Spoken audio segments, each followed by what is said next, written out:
সবার আগে প্রতি মুহূর্তে চোখ রাখুন লোকালয় বার্তা, সত্যের সাথে ন্যায়ের পক্ষে। আসসালামু আলাইকুম। পঞ্চগড় এক সংসদ সদস্য নির্বাচনের প্রতিশ্রুতি, পরিবেশ ও পর্যটন বাস্তবায়নের বিশেষ বৃক্ষরোপণ কর্মসূচির শুভ উদ্বোধন। পঞ্চগড় জেলা প্রতিনিধি মোহাম্মদ খাদেমুল ইসলামের প্রতিবেদনে দেখুন বিস্তারিত। পঞ্চগড় তেঁতুলিয়া উপজেলায় ৩০,০০০ গাছের চারা বৃক্ষরোপণ কার্যক্রম উদ্বোধন করেছেন স্থানীয় সংসদ সদস্য নাইমুজ্জামান ভূঁইয়া মুক্তা। শনিবার ১৫ জুলাই সকালে তেঁতুলিয়া উপজেলা পুরাতন বাজার এলাকায় এই কার্যক্রম উদ্বোধন করেন তিনি। উপজেলা নির্বাহী কর্মকর্তা ইউএনও মোহাম্মদ ফজলে রাব্বির সভাপতিত্বে অনুষ্ঠানের প্রাথমিক পর্যায়ে শিক্ষা প্রতিষ্ঠানের সব শিক্ষার্থী ও উপস্থিত অতিথিদের মাঝে প্রায় ৩০,০০০ গাছের চারা বিতরণ করা হয়।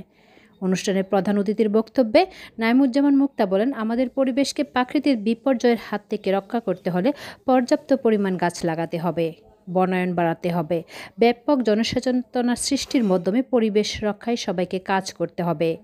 আধুনিক রাষ্ট্রের যোগ্যতম স্মার্ট বাংলাদেশ করতে বৃক্ষরোপণের কোনো বিকল্প নেই। তিনি বলেন, প্রধানমন্ত্রীর সুদক্ষ নেতৃত্বে দেশ এখন উন্নয়নের রোল মডেল হয়েছে। দেশে বড় বড় প্রকল্প বাস্তবায়ন করেছে।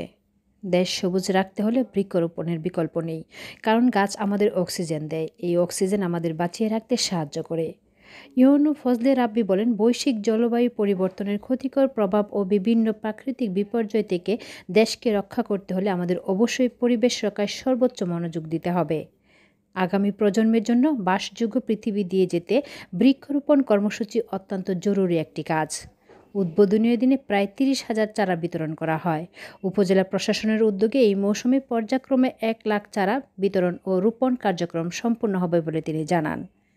অনুষ্ঠানে উপস্থিত ছিলেন বিশেষ অতিথি হিসেবে পঞ্চগড় জেলা প্রশাসক জহিরুল ইসলাম, তেঁতুলিয়া উপজেলা পরিষদের চেয়ারম্যান মোহাম্মদ নিজামুদ্দিন খান, উপজেলা পরিষদের ভাইস চেয়ারম্যান তৌহিদ হাসান তুহিন, উপজেলা সরকারি কমিশনার ভূমি মোহাম্মদ মাহবুবুল হাসান, উপজেলা প্রাথমিক শিক্ষা কর্মকর্তা শওকত আলী, উপজেলা প্রাথমিক শিক্ষা কর্মকর্তা মোহাম্মদ মুস্তাফিজুর রহমান, উপজেলা প্রকল্প বাস্তবায়ন কার্যক্রম মোহাম্মদ জাকির হোসেন, উপজেলা স্বাস্থ্য কর্মকর্তা doctor ASM Ruhul Amin, model থানার ওসি সুজয় কুমার রায়, উপজেলা আনসার ও পিডিবি কর্মকর্তা মুসাম্মদ রুকিয়া বেগম, মুক্তিযোদ্ধা থানা সাবেক কমান্ডার বীর মুক্তিযোদ্ধা কাজী মাহবুবুর রহমান, সংসদ সদস্য সহধর্মিনী কাজী মৌসুমী তুম্পা প্রমুখ।